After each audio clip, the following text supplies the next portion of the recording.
મહત્વના સમાચારથી કરીએ શરૂઆત। છોટાઉદેપુરમાં ધોધમાર વરસાદ, જિલ્લા સેવા સદનના રસ્તા પર ભરાયા છે પાણી। ભારે વરસાદ, શહેરના રસ્તા પર નદીઓ વહેતી હોય તેવા દ્રશ્યો જોવા મળ્યા છે। પાણી ભરાતા વાહન ચાલકોને પણ મુશ્કેલીનો સામનો કરવો પડી રહ્યો છે। તો છોટાઉદેપુરના દ્રશ્યો આપ જોઈ રહ્યા છો। કેટલાક વિસ્તારોમાં ગઈકાલે જ હવામાન વિભાગ તરફથી સચોટ આગાહી કરવામાં આવી હતી, જે પ્રમાણેના વરસાદ પણ આજે જોવા મળી રહ્યો છે। પાણી ભરાતા વાહન ચાલકોને મુશ્કેલીનો સામનો કરવો પડી રહ્યો છે। છોટાઉદેપુરના દ્રશ્યો મેં આપને બતાવી રહ્યા છે। છોટાઉદેપુરના અલગ અલગ વિસ્તારની અંદરથી વરસાદને લઈને સમાચાર મળી રહ્યા છે। જિલ્લા સેવા સદનના રસ્તા પર પાણી ભરાઈ ગયા હોય તેટલો વરસાદ થયો હોવાનું પણ હાલમાં જાણવા મળી રહ્યું છે। તો છોટાઉદેપુરના બોડેલી તાલુકાના જબુ ગામ, વાટા, કુકણા, સુસ્કાલ સહિતના ગામોમાં ધોધમાર વરસાદ થયો છે। વીજળીના કડાકા અને ભડાકા સાથે ધોધમાર વરસાદ થયો છે। ધોધમાર વરસાદ વરસતા વિઝિબિલિટી ઘટતા વાહન ચાલકોને ચાલુ રાખવી પડી લાઇટ। સતત અડધા કલાકથી જબુ ગામ પંથકમાં વરસી રહ્યો છે ધોધમાર વરસાદ। તો વરસાદને લઈને વાતાવરણમાં પણ ઠંડક પ્રસરી ગઈ છે। વિઝિબિલિટીમાં ઘટાડો થયો છે તેની વાત સ્પષ્ટ છે કે કાળા ડિબાંગ વાદળો સાથે ભારે વરસાદ જોવા મળી રહ્યો છે, જેના કારણે આ પરિસ્થિતિનું નિર્માણ થયું છે। ભર બપોરે રાત જેવા દ્રશ્યો સર્જાયા છે। સાબરકાંઠામાં વહેલી સવારે ધોધમાર વરસાદ વરસ્યો। ઈડરના જાદર નજીક રોડ પર ભરાયા વરસાદી પાણી। રેલવે અંડરબ્રિજના બહારના ગામે ભરાયા છે પાણી। વરસાદી પાણીના ભરાવાના દ્રશ્યો આપ જોઈ રહ્યા છો। વરસાદી પાણી રોડ પરથી વહેતું જોવા મળી રહ્યું છે। જાદરમાં પણ પાણી ભરાયા છે। જાદર નજીકની નદીમાં પણ પાણીમાં આવક જોવા મળી રહી છે। તો જાદરના દ્રશ્યો આપ જોઈ રહ્યા છો। નદીઓ વહેતી હોય રસ્તા પરથી તે પ્રમાણેનો સામેલાધાર વરસાદ સાબરકાંઠાના વિસ્તારોની અંદર વરસ્યો હોવાની જાણકારી છે। મોટાભાગના વિસ્તારો એવા છે સાબરકાંઠામાં કે જ્યાં આગળ થોડા સમયમાં જેટલો ભારે વરસાદ આવી ગયો કે નદીઓ બે કાંઠે થતી જોવા મળી રહી છે। એક તરફ પ્રવાસમાંથી જે વરસાદ, રાજસ્થાનમાં જે વરસાદ થયો છે તેનું પાણી આવી રહ્યું છે નદીઓની અંદર, અને બીજી તરફ હાલમાં ભારે વરસાદ ઉત્તર ગુજરાતના પણ કેટલાક વિસ્તારોમાં જોવા મળી રહ્યો છે। સાબરકાંઠામાં વહેલી સવારે ધોધમાર વરસાદ થયો। ઈડર હિંમતનગર સ્ટેટ હાઈવે પર ભરાઈ ગયા વરસાદી પાણી। વહેલી સવારે ઈડરના ગ્રામ્ય વિસ્તારમાં વરસ્યો હતો વરસાદ। ઈડરના હિંગળાજ નજીક સ્ટેટ હાઈવે પર ભરાયા છે વરસાદી પાણી। વરસાદી પાણી ભરાતા વાહન ચાલકો પરેશાન થયા છે। હાઈવેના એક તરફના ભાગે ભરાયું પાણી। હાઈવે પર 1 ફૂટ જેટલા પાણી ભરાઈ ગયા છે। ગુજરાતમાં હજુ 48 કલાક ભારે રહી શકે છે। હવામાન વિભાગની વરસાદ અંગે આગાહી। 2 દિવસ ગુજરાતના ઘણા ભાગોમાં યલો એલર્ટ છે। આજે અરવલ્લી, પંચમહાલ, દાહોદ, મહીસાગર, વડોદરા, છોટાઉદેપુર, નર્મદા, ડાંગ સહિત દક્ષિણ ગુજરાતના ભાગોમાં યલો એલર્ટ અપાયું છે, જ્યાં ભારે વરસાદ પડી શકે છે। 2 દિવસ માછીમારોને દરિયો ન ખેડવા તાકીદ કરાઈ છે। 31 થી 1 સપ્ટેમ્બર સુધી તેજ પવન ફૂંકાઈ શકે છે। અમદાવાદમાં હળવો વરસાદ પણ થઈ શકે છે। इसमें हेवी रेनफॉल का वार्निंग गुजरात रीजन में दिया गया है। इसमें गुजरात रीजन में जो डिस्ट्रिक्ट आज 28 अगस्त के लिए जो डिस्ट्रिक्ट का कवर हुआ है, अरावली, पंचमहल, दाहोद, महासागर, बाडोदरा, छोटाउदेपुर, नर्मदा होते हुए दक्षिण गुजरात के सारे जिला के लिए येलो वार्निंग के साथ आइसोलेटेड प्लेसेस में हेवी रेनफॉल का वार्निंग दिया गया है। और 29 अगस्त के लिए हेवी रेनफॉल का वार्निंग दिया गया है आइसोलेटेड प्लेसेस में येलो वार्निंग के साथ खेड़ा, आनंद, पंचमहल, दाहोद, महासागर, बड़ोदरा, छोटाउदेपुर होते हुए साउथ गुजरात के सारे डिस्ट्रिक्ट इंक्लूडिंग दमन, दादरा नगर हवेली। તો આગામી 48 કલાક ક્યાં ક્યાં વરસાદ હોઈ શકે છે, જેમાં સૌથી પહેલા આજની વાત કરીએ। ડાંગ જિલ્લામાં સારો એવો વરસાદ જોવા મળશે। દક્ષિણ ગુજરાતમાં નર્મદા, ત્યારબાદ મધ્ય ગુજરાત તરફ છોટાઉદેપુર, વડોદરા, ઉત્તર ગુજરાત તરફ જતા પંચમહાલ, દાહોદ, મહીસાગર અને અરવલ્લી આ વિસ્તારો એવા છે કે જ્યાં આગળ આજે સારો એવો વરસાદ જોવા મળી શકે છે। આજે જે આગાહી છે તેટલા વિસ્તાર પૂરતી કરવામાં આવી છે, જેમાં ઉત્તર ગુજરાતનો પણ સમાવેશ થાય છે અને દક્ષિણ ગુજરાતના પણ કેટલાક જિલ્લાનો સમાવેશ થાય છે। ભારે વરસાદથી સૌરાષ્ટ્રના ડેમ પણ છલકાઈ ગયા છે। રાજકોટના મોટાભાગના ડેમ 100% ભરાઈ ગયા છે। માલગઢ ડેમ 100% ભરાયો। આજી, સોડવદર ડેમ 100% ભરાયો। ન્યારી, લાલપરી ડેમ પણ 100% ભરાયો। મોરબીના જિલ્લાના ડેમ પણ છલકાઈ ગયા છે। તો સૌરાષ્ટ્ર માટે આ ખૂબ જ સારા અને મહત્વના સમાચાર કે ચોમાસું જે છે તે ડેમની અંદર જળ પ્રવાહમાં વધારો કરી રહ્યું છે। જળાશયોના સ્તર ઊંચા આવી રહ્યા છે। જેટલા પણ આપણા ડેમ જે છે આ ડેમમાં પણ અત્યારે જે ભરાવની ટકાવારી છે 81% સુધી ભરાઈ ગયા છે ડેમ આપણા। અને ટોટલ 27 ડેમ પૈકી ઘણા બધા ડેમ જે છે આ લગભગ 100% ભરાઈ ગયા છે। આમાં મોજ ડેમ જે છે 100% ભરાઈ ગયું છે। વેણુ 2 86% ભરાઈ ગયું છે। આજી 1 95% ભરાઈ ગયું છે। આજી 3 100% ભરાઈ ગયું છે। સોડવદર 100% ભરાઈ ગયું છે। સુરવો 95% ભરાવી ગયું છે। વેરી 100% ભરાઈ ગયું છે। તો સાર્વત્રિક વરસાદથી રાજ્યના જળાશયો છલકાયા છે. ઉત્તરથી દક્ષિણ સુધીના ડેમ થયા છે છલોછલ. સરદાર સરોવર ડેમ 92% ભરાયા.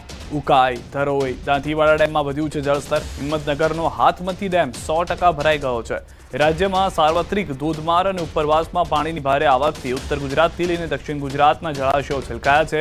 રાજ્યની જીવાદોરી સમાન સરદાર સરોવર ડેમની સપાટી સિઝનમાં પ્રથમ વખત 136 મીટર પર પહોંચી છે અને હાલ ડેમ 92% ભરાયો છે. આ તરફ તાપી પર આવેલા ઉકાઈ ડેમની જળસપાટી 335.69 ફૂટ પહોંચી છે. ડેમનું રૂલ લેવલ જાળવણી રાખવા માટે 45,000 ક્યુસેક પાણી નદીમાં છોડવામાં આવી રહ્યું છે. તો ઉત્તર ગુજરાતની જીવાદોરી ગણાતો ધરોઈ ડેમનું જળસ્તર પણ 83.43% પહોંચ્યું. તો બનાસકાંઠાના દાંતીવાડા ડેમમાં પણ પાણીની ભરપૂર આવક નોંધાઈ છે, જેને લઈ તંત્ર એલર્ટ થયું છે. હિંમતનગરમાં આવેલ હાથમતી ડેમ 100% ભરાતા ઓવરફ્લો થયો, જેના કારણે ડીપ પર પાણી ફરી વળ્યા છે.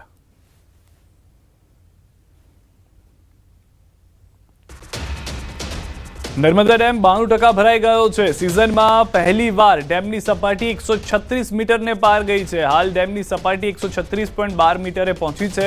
મહત્તમ સપાટી 138.68 મીટર છે. નર્મદા ડેમના 5 ગેટ 1 મીટર ખોલવામાં આવ્યા છે. નદીમાં 95,000 ક્યુસેક પાણી છોડવામાં આવ્યું છે. ડેમના 24 કલાકમાં 1.2 મીટરનો વધારો. નર્મદા નદી કાંઠા વિસ્તાર ભરૂચ, નર્મદા અને વડોદરાના 27 ગામોને એલર્ટ કરવામાં આવ્યા હોવાના પણ સમાચાર મળી રહ્યા છે. દ્રશ્યો પણ આપ જોઈ રહ્યા છો. નર્મદાના જે નીચાણવાળા વિસ્તારો છે ત્યાં આગળ જાહેરાત કરવામાં આવી છે કે એલર્ટ પર રહે. 136.12 મીટરની જળ સપાટી જે છે ડેમની તે અત્યારના નોંધાઈ રહી છે. મહત્તમ સપાટી સુધી પાણી ભરવામાં આવે છે કે કેમ તે પણ જોવું મહત્વનું છે, કારણ કે આ વર્ષે એક પણ વખત નર્મદા ડેમ જે છે તે ઓવરફ્લો નથી થયો. બીજી વખત ઉપરવાસમાં વરસાદને લઈને તાપીના ઉકાઈ ડેમમાં પાણીની આવક યથાવત જોવા મળી રહી છે. ઉકાઈ ડેમની જળ સપાટી 335.69 ફૂટે પહોંચી. હાલ ડેમમાં પાણીની આવક અને જાવક બંને સરખી રાખવામાં આવી છે. ઉકાઈ ડેમમાં હાલ 45,798 ક્યુસેક પાણીની આવક. ડેમનું રૂલ લેવલ જાળવી રાખવા આવક જેટલું જ પાણી તાપી નદીમાં છોડાઈ રહ્યું છે. હાલ તેમના 22 પૈકી 3 દરવાજા 4 ફૂટ સુધી ખોલી 45,798 ક્યુસેક પાણી તાપી નદીમાં છોડાઈ રહ્યું છે. ઉકાઈ ડેમનું હાલ રૂલ લેવલ 335 ફૂટ. ડેમની ભયજનક સપાટી 345 ફૂટ. તો મહેસાણાથી સમાચાર. ધરોઈ ડેમની જળ સપાટી 617.61 ફૂટ પહોંચી છે. ધરોઈ ડેમનું જળસ્તર 83.43% પહોંચ્યું છે. ધરોઈ ડેમમાં પાણીની આવક 9,930 ક્યુસેક. ધરોઈ ડેમમાં પાણીની જાવક 14,652 ક્યુસેક. ધરોઈ ડેમના 2 દરવાજા 2 ફૂટ અને 2 દરવાજા 3.5 ફૂટ ખોલાયેલા છે. તો મહેસાણાના દ્રશ્યો આપ જોઈ રહ્યા છો. ઉત્તર ગુજરાતના પણ એ જ પરિસ્થિતિ છે કે મોટાભાગના જળાશયોમાં જળસ્તરનો વધારો થઈ રહ્યો છે. જે ડેમ છે તેમાં આવક પાણીની સતત વધી રહી છે. ડેમનું જળસ્તર વધતા મોટાભાગના વિસ્તારો એવા છે કે જ્યાંથી ડેમના દરવાજા ખુલી રહ્યા છે. અરવલ્લીથી સમાચાર. મોડાસા શહેરમાં ધોધમાર વરસાદ. શામળાજીમાં પણ મેઘરાજાની તોફાની બેટિંગ. મંદિર તરફના માર્ગ પર ભરાયા પાણી. રોડ રસ્તા પર પાણી ભરાતા વાહન ચાલકો અટવાઈ ગયા છે. તો ઉત્તર ગુજરાતમાં મેઘરાજાની બેટિંગ છે જે યથાવત જોવા મળી રહી છે. સાબરકાંઠામાં વરસાદ જોવા મળ્યો છે. છોટાઉદેપુર તરફના વિસ્તારમાં પણ મળ્યો. અને હવે અરવલ્લીથી સમાચાર મળી રહ્યા છે. રસ્તાઓ નદી બની ગયા છે. શામળાજીમાં મેઘરાજાની તોફાની બેટિંગ કરતા મંદિર તરફના માર્ગ પર પાણી ભરાવાની પરિસ્થિતિનું નિર્માણ થઈ ગયું છે. બે દ્રશ્યો આપ જોઈ રહ્યા છો. શહેરી વિસ્તાર કે જ્યાં પણ ધોધમાર વરસાદ વરસી રહ્યો છે. ગ્રામ્ય વિસ્તારમાં પણ સારો એવો વરસાદ છે. સમગ્ર અરવલ્લી પંથકની શું પરિસ્થિતિ છે વરસાદને લઈને વધુ માહિતી હાર્દિક પાસેથી મેળવીએ. જી હાર્દિક. હા સિદ્ધાર્થ, જે પ્રકારે બપોર બાદ ધોધમાર વરસાદની શરૂઆત થઈ છે અરવલ્લી જિલ્લામાં, ખાસ કરીને યાત્રાધામ શામળાજી વિસ્તારમાં ધોધમાર વરસાદ જોવા મળ્યો હતો, જેના કારણે જે શામળાજી મંદિર તરફ જવાનો જે રસ્તો છે તે પાણીમાં ડૂબ્યો છે. અને ખાસ કરીને મોડાસા શહેર વિસ્તારમાં પણ ધોધમાર વરસાદની શરૂઆત થઈ છે. લગભગ 1 ઇંચ વરસાદ 1 કલાકમાં પડી ચૂક્યો છે. ત્યારે જે બફારા ઉકળાટથી લોકો ત્રસ્ત હતા તેમને રાહત અનુભવી છે. અને ખાસ કરીને જે અંબાજી તરફ જઈ રહેલા ભાદરવી પૂર્ણિમાના મેળા તરફ જઈ રહેલા જે પદયાત્રીઓ છે તેઓ પણ ભીજતા ભીજતા અંબાજી તરફ પ્રયાણ કરી રહ્યા છે. એટલે કે જિલ્લામાં જે પ્રકારે વરસાદી માહોલ ગઈ સાંજથી જોવા મળી રહ્યો છે તેના કારણે ધોધમાર વરસાદ હાલ જોવા મળ્યો છે. જી હાર્દિક, કયા કયા વિસ્તારો એવા છે કે જ્યાં આગળ ભારે વરસાદ થઈ ગયો છે અથવા જ્યાં આગળ રસ્તામાં પાણી ભરાયેલા છે, લોકોને સાવચેત રહેવાની જરૂર છે? કઈ રીતની પરિસ્થિતિ છે પંથકની હાલમાં? ચોક્કસથી સિદ્ધાર્થ, જે પ્રકારે યાત્રાધામ શામળાજી વિસ્તારમાં જે વરસાદ વરસી રહ્યો છે, મેસો જળાશય 100% ફૂલ થયો છે, ઓવરફ્લો ચાલી રહ્યો છે. તેના કારણે જે વણઝારી વિસ્તાર છે ત્યાંના જે લોકો છે તે લોકો હાલ બહાર નથી નીકળી રહ્યા. 15 જેટલા જે ઘરોના લોકો છે તેમના બાળકો નથી ભણવા જઈ રહ્યા. એટલે કે સતત જે પાણીનો પ્રવાહ ઉપરવાસથી ચાલી રહ્યો છે, જળાશયમાં આવી રહ્યો છે, પંથકમાં વરસાદ પડી રહ્યો છે, તેના કારણે તે વિસ્તારના લોકો પણ હાલ ત્રસ્ત છે. એટલે કે જે નીચાણવાળા વિસ્તારો છે, ભિલોડામાં પંથકમાં પણ હાલ વરસાદ જોવા મળી રહ્યો છે. એટલે કે નીચાણવાળા વિસ્તારોમાં વરસાદી માહોલ છે. જે સિદ્ધાર્થ, આભાર હાર્દિક સમગ્ર માહિતી બદલ. તો મોટાભાગના વિસ્તારો એવા છે અરવલ્લીના કે જ્યાં આગળ વરસાદ અને વરસાદના કારણે જળભરાવની પરિસ્થિતિ થઈ ગઈ છે. તો બનાસકાંઠાના ઉપરવાસમાં ભારે વરસાદને પગલે દાંતીવાડા ડેમમાં પાણીની આવક યથાવત છે. ડેમમાં પાણીની આવકમાં વધારો થયો છે. ડેમના દરવાજા સુધી પાણી આવી જતા તંત્ર દ્વારા લીકેજ ચેકિંગની કામગીરી હાથ ધરાઈ. ડેમના 11 દરવાજામાં લીકેજ માટે ડેમના અધિકારીઓની ટીમ દ્વારા ચેકિંગ હાથ ધરાયું. ડેમના તમામ દરવાજા નવા નાખેલા હોવાથી ડેમના અધિકારીઓ દ્વારા લીકેજ ચેકિંગ કરાયું. દાંતીવાડા ડેમમાં પાણીની આવક થતા ખેડૂતોમાં ખુશી કરીએ જ છે અને બધા ઓપરેટ કરીને બી ચેક કરેલા છે અને ગેટની અમે આજ બી ચેકિંગ બધી કરી છે. કેમ કે આપણે અહીંયા નવા ગેટ નાખ્યા છે તો હવે આપણે જે પાણી છે એ ગેટે અડી ગયું છે તો એના પ્રમાણે હવે આપણે લીકેજ જોઈ શકીએ. તો આજે અમે એ બધા ગેટની લીકેજ ચેક કર્યું છે. સાબરકાંઠાના હિંમતનગરનો હાથમતી જળાશય 100% ભરાતા થયો ઓવરફ્લો થતા ડીપ પર ફરી વળ્યા છે પાણી. ફતેપુરથી મઉ અને ભિલોડાને જોડતા રસ્તાના ડીપ પર પાણી. વાહન ચાલકો જોખમી રીતે વાહનો કરી રહ્યા છે પસાર. સવાલ એ થઈ રહ્યો છે કે કોઈ મોટી ઘટના સર્જાય તો જવાબદાર કોણ?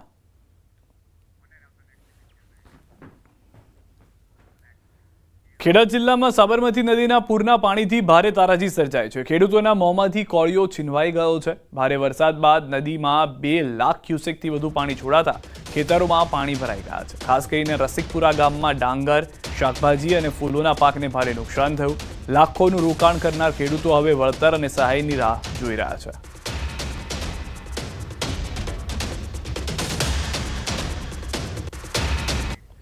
તો ખેડાના રસિકપુરા ગામે પૂરે મચાવી છે તબાહી. ન્યૂઝ 18 ગુજરાતી પર ખેડૂતોની વ્યથા. ગામની ખેતીના 100% નુકસાન. ડાંગર, કપાસ, શાકભાજીના પાકને નુકસાન. સરકાર ખેડૂતોને 100% વળતર આપે. પાણી ભરાતા ખેતીનો સફાયો થયો. આવતી સિઝન પણ નિષ્ફળ જાય એમ છે. સાબરમતી નદીના પાણી ફરી વળતા રસિકપુરા ગામમાં 100% ખેતીનું નુકસાન છે. ખેતીના પાકોમાં ડાંગર છે, પછી કપાસ છે, ફૂલ છે, શાકભાજીમાં ભીંડો છે, દૂધી છે, કારેલા છે, માંડવાવાળા બધા ખેતીના પાકો છે. એ બધાને પૂરેપૂરું 100% નુકસાન છે. રજૂઆત અમે સરકારને એવી કરીએ છીએ કે અમારા ગામમાં 100%નું વળતર આપે અને ખેડૂતોને દરેક વીઘાએ ડાંગર કરીએ તો બી 25,000 થી 30,000 રૂપિયાનો ખર્ચ લાગે છે. માંડવાવાળાને 1 વીઘાએ 50,000 થી 70,000નો ખર્ચ લાગે છે. જેમના ભરપાઈ થાય એવી અમે સરકારની જોડે માંગણી કરીએ છીએ. તમામ નુકસાન જ છે. ડાંગરને એવું પાકોનું નુકસાન કરેલું છે. બધું પાણીથી બહુ ખૂબ નુકસાન થયું છે. સરકારે જેટલું પાણી છોડવાનું હતું એથી અધિક પાણી છોડી દીધાથી લગભગ ટોટલી ખેતી સાફ થઈ જઈ છે. પાક નુકસાની હવે આ તો સિઝન તો નહીં જ, પણ બીજી સિઝન લેવાની શક્યતા છે નહીં. હજુ એક માથોડું પાણી ડાંગેરોમાં છે અને અમે કોપ લોન લીધેલી ખેતી કરવા માટે તે ભરી શકાય એવી પોઝિશન નહીં. સાહેબ, સાબરમતીનું જે પાણી અતિશય વધારે આવવાથી લગભગ ગામમાં તમામ પાક નિષ્ફળ ગયા છે. અને એમાં સાહેબ તમે આ જોઈ શકો છો મારા ભીંડાનું ખેતર. હવે આ ભીંડાનો પાક મારો તૈયાર જ થયો હતો અને પાક મારે લેવાનો જ હતો અને એવા ટાઈમે આ પાણી આવી ગયું અને તમામ તમે જોઈ શકો છો તમામ ભીંડા મારા ફેલ થઈ ગયા છે સાહેબ. અને આનું લગભગ મારે 1 લાખ થી 25,000 રૂપિયા જેવો એનો મારો ખર્ચો છે સાહેબ. કે આ મેં છે ને 2.5 થી 3 લાખ રૂપિયા મેં કોપ લોન લીધેલી છે સાહેબ. અને કોપ લોનથી મેં આ ખેતીવાડી શરૂ કરી હતી. હવે સાહેબ હું કોપ લોન જ કઈ રીતે ભરીશ એ જ એક મારા માટે પ્રશ્ન છે સાહેબ. ખેડા જિલ્લામાં સાબરમતી નદીના પૂરના પાણીએ તો એવા ખેડૂતોને રડાવ્યા કે હવે મોંમાં આવેલો કોળિયો તેમનો છીનવાઈ ગયો. ન્યૂઝ 18 ગુજરાતીની ટીમ અત્યારે પહોંચી છે ખેડા તાલુકાના રસિકપુરા ગામે. રસિકપુરા ગામની અંદર અંદાજિત કહી શકાય કે 800 થી વધારે ખાતેદારોની 1000 વીઘાથી વધુ જગ્યા આવેલી છે અને આ જગ્યાની અંદર શાકભાજી, ડાંગર તેમજ કપાસનો પાક કરવામાં આવ્યો હતો. પરંતુ સાબરમતી પૂરના પાણી તો એવા ફરી વળ્યા કે આ શાકભાજીનો પાક જેની અંદર ભીંડાનો પાક તૈયાર થયો હતો પરંતુ પાણી ફરી વળવાના કારણે ખેડૂતનો મોંમાં આવેલો કોળિયો છીનવા ગયો છે. દ્રશ્યો બતાવીશ જે પ્રકારે તમે જોઈ શકો છો તે પ્રકારે આ ભીંડાનો પાક છે કે જે પાક અત્યારે અહીં આગળ જે ભીંડા હતા તે અત્યારે તમે આજે ખેતરમાં તમને જોઈ શકો છો માટી દેખાય છે, પણ માટીની આ ભીંડાનો પાક છે અને આ પાકની અંદર ખેડૂતે અંદાજિત 1 લાખ રૂપિયા જેટલો ખર્ચો કરી આ ભીંડાનો પાક તૈયાર કર્યો હતો. અને આ તૈયાર કરેલ પાક ઉપર પાણી ફરી વળવાના કારણે અત્યારે તમામ જે પાક છે તે બિસ્માર થઈ પાકની ઉપર પાણી ફરી વળ્યા છે ને જેના કારણે સમગ્ર પાક અત્યારે ખલાસ થઈ ગયો છે. જે પ્રકારે અહીંના ખેડૂતો સાથે જ્યારે ન્યૂઝ 18 ગુજરાતી પહોંચીને વાતચીત કરી ત્યારે જાણવા મળ્યું કે આ ગામની અંદર મુખ્યત્વે ખેડૂતો ખેતી પર નિર્ભર છે. કેટલાક ખેડૂતોની દશા તો એવી હતી કે તેઓએ પોતે વ્યાજે પૈસા લાવી આ પાક કર્યો હતો અને આ પાકની અંદર પાણી ફરવાના કારણે આ સમગ્ર પાક નિષ્ફળ ગયો છે. મહત્વની બીજી વાત કરવામાં આવે તો જે પ્રકારે અહીં આગળ જ્યારે ગામજનોને ન્યૂઝ 18 ગુજરાતી ટીમે જ્યારે વાતચીત કરી ત્યારે તેમને જણાવ્યું કે તેમને સરકાર પાસેથી ક્રોપ લોન પણ લીધી હતી, પરંતુ પૂરના પાણી એવી આફત લાવી દીધી કે હવે આ જે પાક છે જે તૈયાર થયેલા પાક પર પાણી ફરી વળ્યા છે તેની અંદર કોરીઓ તો ખાવા નહીં મળે, તે પાક હવે લેવામાં નહીં મળે, પરંતુ આ પાકને બહાર કાઢવા માટે પણ ખર્ચો લાગશે અને આવનાર સિઝનમાં પણ ખેતી ના થાય તે પ્રકારની સ્થિતિ આગળ થઈ છે. ખેડૂતો એક જ માંગ કરી રહ્યા છે કે સરકાર દ્વારા યોગ્ય તેનો સર્વે થાય અને તેમને વળતર ચૂકવવામાં આવે. ઉમંગ પટેલ, ન્યૂઝ 18 ગુજરાતી, રસિકપુરા, ખેડા. કચ્છથી સમાચાર મળી રહ્યા છે. નખત્રાણામાં પીએચસી સેન્ટરની તાળાબંધી. નેત્રા ગામે પીએચસી સેન્ટરને લોકોએ માર્યા છે તાળા. દવાઓ, રસીનો પૂરતો જથ્થો ન હોવાથી રોષ છે. 12થી વધુ ગામ વચ્ચેના પીએચસી સેન્ટરમાં નથી કોઈ સુવિધા. ઓક્સિજનના અભાવથી લોકોનું મોત થવાનો આરોપ. ગામના સરપંચ સહિત સ્થાનિકોએ માર્યા છે તાળા. તો દ્રશ્યો પણ આપ જોઈ રહ્યા છો. 12 ગામ વચ્ચેના પીએચસી સેન્ટરની આ પરિસ્થિતિ અને સૌથી વધારે મહત્વની વાત કે જે જરૂરિયાત છે ઓક્સિજન, તે ઓક્સિજનનો જ અભાવ ત્યાં જોવા મળી રહ્યો છે, જેના માટે અનેક વખત પ્લાન્ટને લઈને અલગ અલગ વાતો થઈ ચૂકી છે. હાલ રોકાઈશું એક વિરામ માટે.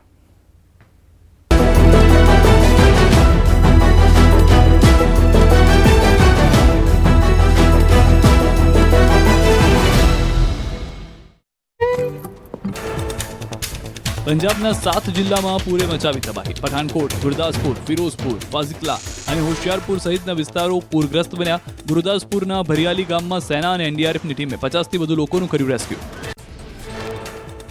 પંજાબમાં ભારતીય સેનાએ સીઆરપીએફ કર્મચારી અને નાગરિકનું દિલધડક રેસ્ક્યુ કર્યું. રેસ્ક્યુ થયા બાદ પળવારમાં ધસી પડી ઇમારત. ગંભીર પરિસ્થિતિમાં સેનાની રેસ્ક્યુ કામગીરીનો વિડીયો આવ્યો સામે.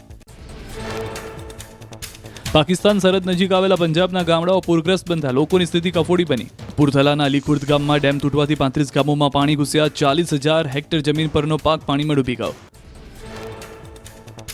જમ્મુ કાશ્મીર આરએસપુરામાં પાણીનો ધસારો. મીરા સાહિબના ઇન્દ્રનગર બલીલ ડ્રેન વિસ્તારમાં કમરસમાં પાણીમાં પશુ ફસાયા. તંત્ર દ્વારા ભારે જહેમતે અશ્વને પાણીના પ્રવાહમાંથી બહાર કાઢી સુરક્ષિત સ્થળે પહોંચાડ્યો.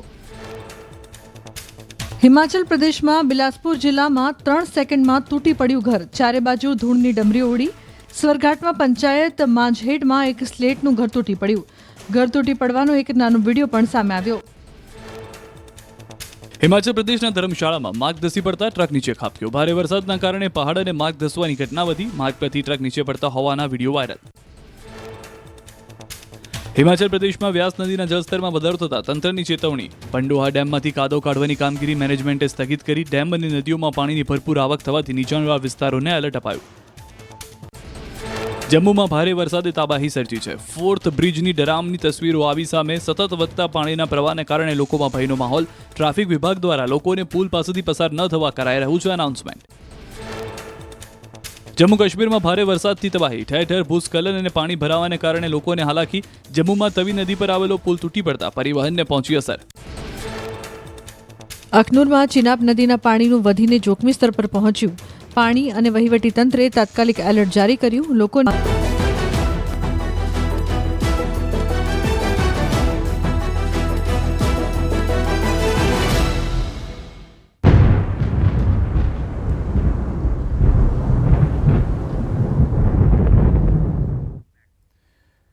ઉત્તરાખંડના ક્યારીમાં એક મોટો અકસ્માત ટળી ગયો છે, જ્યારે પ્રવાસીઓએ તેમની કારને ખીચડી નદીમાં નાખી દીધી હતી. નદીમાં પાણી એટલું વધારે હતું કે કાર અડધી ડૂબી ગઈ. જોકે ગ્રામજનોએ કારમાં સવાર બંને લોકોને બચાવી લીધા. બાદમાં ટ્રેક્ટરની મદદથી કારને પાણીમાંથી બહાર કાઢવામાં આવી હતી. જમ્મુ કાશ્મીરમાં ભારે વરસાદ બાદ રામબનમાં પૂર જેવી સ્થિતિ સર્જાઈ છે. વહીવટીતંત્ર સતર્ક છે. ચિનાબ નદીમાં પાણીનું સ્તર વધવું અને રામબન જિલ્લાના ખોવાબાગના નીચાણવાળા વિસ્તારમાં રહેતા લોકો પર તેની અસર. રામબનમાં ભારે વરસાદ અને અચાનક પૂરને કારણે વહીવટીતંત્ર દ્વારા નીચલા મૈત્રાના સ્થાનિક રહેવાસીઓને સ્થળાંતર કરવામાં આવ્યા હતા, જેના પરિણામે ચિનાબ નદીમાં પાણીનો પ્રવાહ ઊંચો આવ્યો હતો, જેના કારણે રામબનના કોવાર મૈત્રા, ખોવાબાગ અને શેરી વિસ્તાર પ્રભાવિત થયા હતા. તો દ્રશ્યો પણ આપ જોઈ રહ્યા છો. ખૂબ જ અસરગ્રસ્ત દ્રશ્યો જે છે તે જોવા મળી રહ્યા છે, કારણ કે મોટાભાગના વિસ્તારો એવા છે કે જ્યાંથી લોકોનું ઘરથી બહાર નીકળવું પણ મુશ્કેલ છે અને સૌથી વધારે તકલીફ જે છે તે અનાજને લઈને પણ થઈ રહી છે. એક તરફ વીજળી પૂરતી મળી રહે તે માટેના પ્રયાસ સ્થાનિક પ્રશાસન કરી રહ્યું છે, પરંતુ જે લોકો રોજનું કમાય અને ખાવાવાળા છે તેઓને હાલાકીનો સામનો કરવો પડી રહ્યો છે. જમ્મુ કાશ્મીરના પહાડી અને મેદાની વિસ્તારોમાં સતત પડી રહેલા મુશળધાર વરસાદે જનજીવન ખોરવી નાખ્યું છે. બુધવારે સવારે રિયાસી જિલ્લામાં વહેતી ચિનાબ નદીએ વિકરાળ સ્વરૂપ ધારણ કર્યું. ભારે વરસાદને કારણે સલાલ હાઇડ્રોઇલેક્ટ્રિક પ્રોજેક્ટને તેના જ દરવાજા ખોલવા પડ્યા, જેના કારણે ચિનાબનું પાણીનું સ્તર વધુ થયું હતું. નદીના મોજા રસ્તાઓની નજીકના ગામડાઓ તરફ ઊંચા થતા જોવા મળ્યા. ઘણા વિસ્તારોમાં લોકો ગભરાઈને ઘરોમાંથી બહાર નીકળી આવ્યા. વહીવટીતંત્રએ લોકોને નદી અને નાળાઓના કિનારે ન જવા અને ખૂબ જ સાવધાની રાખવાની અપીલ કરી છે. સ્થાનિક વડીલોએ ન્યૂઝ 18 સાથેની વાતચીતમાં જણાવ્યું હતું કે તેમણે તેમના સમગ્ર જીવનમાં ક્યારેય ચિનાબ નદીનું આટલું ઊંચું પાણીનું સ્તર જોયું નથી.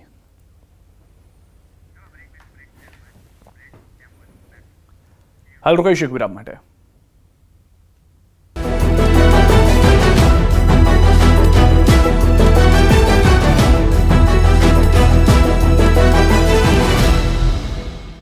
અચાનક પાણી આવ્યું અને અમે બે આ ભાઈને એક્સિડન્ટ થયેલો છે મારા ઘેરથી અને મને જીચણે નહીં એટલે કશું લેવા રહ્યા નહીં. ઘરમાં બેઠું પાણી ભરાઈ ગયું. ઘઉં છે, ગોદરા છે, કપડાં, તિજોરી બધું છે. ચોખા અંદર પલળી ગયા બધા.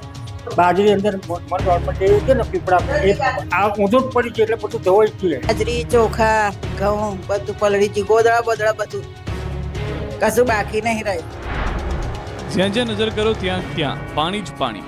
ઘરમાં પાણી, શેરીઓમાં પાણીનું સામ્રાજ્ય, ગામના ખેતરો પણ જળથી તરબોળ. પાણી એવી તબાહી મચાવી કે ભેંસના તબેલામાં પણ પાણી ઘૂસી જતા ભેંસો પણ ડૂબી ગઈ. જળતારાજીના દ્રશ્યો ખેડાના રસિકપુરા ગામના છે. ઉપરવાસમાંથી સાબરમતી નદીમાં પાણી છોડવામાં આવતા સાબરમતી નદી ગાંડીતુર બની. પાણી એટલું આવ્યું કે ગામ આખું ડૂબી ગયું. ગામમાં સ્થળ ત્યાં જળની સ્થિતિ છે. લોકોના ઘરમાં કોઠંડૂબ પાણી ભરાઈ ગયા છે. ખાટલાથી માંડી બધું તરવા લાગ્યું. ઘરો વેર વિખેર થઈ ગયા. ઘરમાં રહેલા ટીવી, ફ્રીજ જેવા ઇલેક્ટ્રોનિક ઉપકરણો ઉપરાંત અનાજ, બાજરી, ચોખા અને ઘઉં બધું જ પાણીમાં પલળી ગયું. જોકે આજુબાજુના યુવકોએ મદદ કરી અને લોકોને પોતાના મકાનની છત ઉપર જમવાનું બનાવવું પડ્યું અને કપાસના પાકને વ્યાપક નુકસાન પણ પહોંચ્યું હતું. ખેડૂતોનું કહેવું છે કે 1 વીઘા દીઠ 20 થી 25 હજાર રૂપિયાનું ખર્ચે ખેતી કામ કરવામાં આવી રહ્યું છે, પરંતુ પૂરના કારણે આખો પાક બરબાદ થઈ ગયો. આગળના સમયમાં પણ પાણી ભરાયેલા રહેવાના કારણે જમીન બગડવાની શક્યતા છે. સાબરમતી નદી ગાંડીતુર બનતા ગામડાઓમાં જળ પ્રલય જેવી સ્થિતિનું નિર્માણ થયું. ત્યારે આણંદ જિલ્લાના તારાપુર પાસે સાબરમતી નદીમાં એક મજૂર ફસાયો. બગોદરા હાઈવે નીચે વહેતી સાબરમતી નદીમાં એક મજૂર યુવક પાણીના પ્રવાહમાં ફસાયો. ધરોઈ ડેમ અને વાસણા બેરેજમાંથી છોડાયેલા ભારે પાણીના કારણે નદીમાં પાણીનો પ્રવાહ તેજ બન્યો. ગલિયાણા ઓવરબ્રિજ નજીક મજૂરી કરતો દિનેશ વહેલી સવારે નદીમાં ફસાયો. સ્થાનિક તંત્ર અને લોકોની મદદથી યુવાનને બચાવી સુરક્ષિત બહાર લાવવામાં આવ્યો. બીજી તરફ રાહતની વાત એ રહી કે ધરોઈ ડેમમાં પાણીની આવકમાં ઘટાડો નોંધાયો. ધરોઈ ડેમના 2 દરવાજા 2 ફૂટ ખોલાયા. ધરોઈ ડેમમાં 5295 ક્યુસેક પાણીની આવક છે. ધરોઈ ડેમમાં 14461 ક્યુસેક પાણીની આવક છે. ધરોઈ ડેમમાં જળ સ્ટોક 84.24% થયો. ધરોઈ ડેમની જળ સપાટી 670.84 ફૂટ પહોંચી. આ તરફ અમદાવાદવાસીઓ માટે રાહતના સમાચાર આવ્યા. ઉપરવાસમાંથી પાણીની આવક ઘટતા હાલ વાસણા બેરેજના 4 દરવાજા ખુલ્લા રખાયા. ફતેવાડી કેનાલમાં પાણી છોડાયું. ધરોઈ ડેમમાંથી 5000 ક્યુસેક અને સંત સરોવરમાંથી 20000 ક્યુસેક પાણીની આવક હોવાથી નદીમાં હાલ વાસણા બેરેજ માત્રથી 20000 ક્યુસેક પાણી છોડાયું. આ તરફ સરદાર સરોવર નર્મદા ડેમની સપાટીમાં ધરખમ વધારો. ઉપરવાસમાંથી 1,70,565 ક્યુસેક પાણીની આવક થતા હાલ નર્મદા ડેમની સપાટી 135.35 મીટર પર પહોંચી. સિઝનમાં પ્રથમવાર નર્મદા ડેમ 135 મીટર પાર પહોંચ્યો. 24 કલાકમાં 1 મીટરનો વધારો થઈ રહ્યો છે, જેથી નર્મદા ડેમ 89% ભરાયો. આ તરફ અરવલ્લીના મેશુ ડેમમાં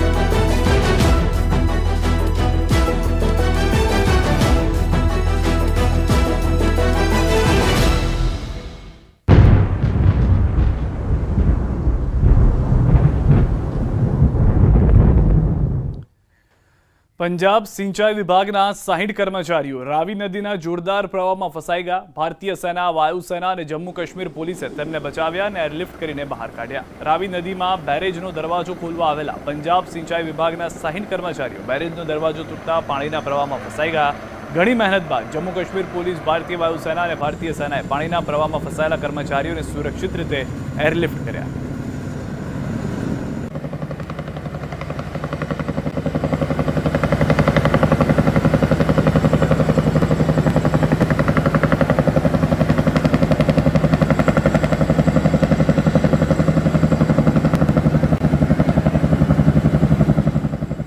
નદીનું પાણીનું સ્તર ખતરાના નિશાન પર પહોંચી જતા રામબન, મૈત્રા, ખીવબાગ અને કુરોલ વિસ્તારમાં વિનાશ સર્જાયો છે.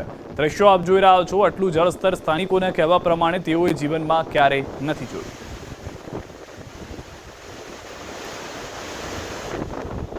જમ્મુ કાશ્મીરમાં ભારે વરસાદનો કહેર છે. અખનૂરમાં ચિનાબનો કહેર. પરગલવાલના બહાદુર યુવાનોએ બીએસએફ સૈનિકોના જીવ બચાવ્યો. અખનૂર વિસ્તારમાં ચિનાબ નદીના પાણીના સ્તરમાં સતત વધારો થવાને કારણે પરિસ્થિતિ ખૂબ જ ખતરનાક બની ગઈ. નદીનું પાણી ઘણા વિસ્તારોમાં ઘરો અને રસ્તાઓ પર પહોંચી ગયું હતું અને આ દુર્ઘટના વચ્ચે પરગલવાલથી માનવતાની હિંમતનું ઉદાહરણ સામે આવ્યું, જ્યાં બહાદુર યુવાનોએ પોતાનો જીવ જોખમમાં મૂકીને બોર્ડર સિક્યુરિટી ફોર્સના જવાનને સફળતાપૂર્વક બચાવ્યા હતા. સૈનિકો ચિનાબના જોરદાર પ્રવાહમાં ફસાઈ ગયા હતા. પરિસ્થિતિ વણસી રહી જોઈને ગામના યુવાનોએ ડર્યા વિના પાણીમાં કૂદી પડ્યા અને સૈનિકોને ખભે ખભા મિલાવીને સુરક્ષિત રીતે બહાર કાઢ્યા.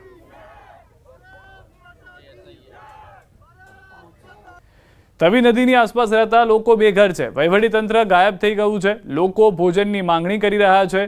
વહીવટીતંત્ર તરફથી હજુ સુધી કોઈ મદદ મળી નથી. લોકોના આક્ષેપોથી વહીવટીતંત્ર મરી ગયું છે. જમ્મુમાં તવી નદીના કિનારે રહેતા સેંકડો લોકો બેઘર થઈ ગયા છે. તેમના ઘરોનો તમામ સામાન પાણીમાં વહી ગયો છે. વાહનો પાણીમાં ડૂબી ગયા હતા, પરંતુ હજુ સુધી વહીવટીતંત્રનો કોઈ અધિકારી સ્થળ પર પહોંચ્યો નથી. અસરગ્રસ્ત લોકોનું કહેવું છે કે તેમને પૂર વિશે સમયસર કોઈ માહિતી આપવામાં આવી ન હતી. સ્થાનિકોએ જણાવ્યું હતું કે છેલ્લા 2 દિવસથી તેઓ અન્ય લોકો દ્વારા લાવવામાં આવેલા ખોરાક પર જીવી રહ્યા છે. 2 દિવસ પછી માત્ર પ્રાદેશિક ધારાસભ્ય આવ્યા, જેમણે માત્ર લોકોને ખાતરી આપી, પરંતુ ખાવા પીવાની કોઈ વ્યવસ્થા કરી નહીં. લોકોમાં રોષ જોવા મળી રહ્યો છે. ઘણા લોકો રડી રહ્યા હતા. કહી રહ્યા છે કે તેઓ તેમના જીવનમાં તવીનું આવું ભયાનક સ્વરૂપ ક્યારેય જોયું નથી. बाढ़ की तस्वीरें दिखाना जितना आसान है, बोलना उतना ही मुश्किल लग रहा है. मैं जिस घर में जा रही हूँ उस घर में तबाही का मंजर है. कहीं बर्तन बह गए हैं, बिस्तरा बह गया है, सारा कुछ बह गया है, कुछ भी बचा नहीं है. लोगों का कहना है कि अब आस पड़ोस वालों के घरों से हम रोटी मांग कर ला रहे हैं. प्रशासन का पिछले 36 घंटों से कोई यहाँ नहीं पहुँचा है. मैं जहाँ पे हूँ यहाँ पे हालात मुझे लगता है बताने की ज़रूरत नहीं है. तस्वीरें खुद ये दर्द बयां कर रहा है. बर्तन है, घर का सामान है, वॉशिंग मशीन है, सब कुछ है. थोड़े थोड़े पैसों से ये घर बना होगा, ये आशियाना बना होगा. कहते हैं ना, आशियाना छोटा हो या फिर बड़ा हो, आशियाना आशियाना होता है जिसे छोड़कर कोई भी शख्स जाना नहीं चाहता है. भाई साहब, मैं क्या ही पूछूं, मुझे तो यही समझ नहीं आ रहा. इतनी तबाही आपने देखी है. दीदी, मैंने तो ये फर्स्ट टाइम ही देखा है ना. मैंने कभी सोचा था कि हमारे ऐसा कभी होगा. मेरी भी 41 साल उम्र होने लगी है. मैंने पूरी उम्र में दीदी कभी ऐसा नहीं देखा. 2014 में जब फ्लड आया था इतना नहीं आया था. ये दीदी एक ऐसा तूफान था या क्या था. बेसिकली मैं काम पे चले जाता हूँ, मैं कटन का काम करता हूँ, तो मैं निकल गया था. पीछे पापा भी आगे पीछे होंगे. मिसेस मेरी 8 साल की बेटी है. ये बात में डरते दफ़ा यहाँ पे मोहल्ले में सब एक ऐसा काल पड़ा कि सभी एक दूसरे को देख के भाग रहे थे. सामान की किसी को फिक्र नहीं थी. और वो समय ऐसा था कि आपको अपनी जान बचानी थी. और यहाँ पर जब यहाँ तक पानी आ गया, अपने बच्चों को बचाया, अपने बच्चों को सरों पे उठाया. कोई बैग कपड़े नहीं, बस जो तन पे कपड़े लगे थे वही पहने और यहाँ से बाहर निकल गए. तो मंजर आप देखिए किस तरीके का है. तस्वीरें देखिए किस तरीके की है. एक एक तस्वीर दर्द बयां कर रही है. Komal Singh, news 8 India, Jammu. તો હાલની જે પરિસ્થિતિ એ છે જે સ્પષ્ટ કરી રહ્યું છે કે શું લોકોને વીતવી પડી રહી છે. તેઓને ઘરવખરી વાહનો પાણીમાં ડૂબી ગયા છે અને પહેલી વખત આવા દ્રશ્યો તેઓએ પણ પોતાના જીવનમાં જોયા હોવાનું કહેવું છે તેમનું. પરંતુ અહીંયા આગળ સૌથી મહત્વની વાત એ છે કે પ્રશાસન કોઈ પણ મદદમાં નથી આવ્યું. સમાચારોમાં અત્યારે બસ આટલું જ. આપ જોતા રહો ન્યૂઝ 18 ગુજરાતી.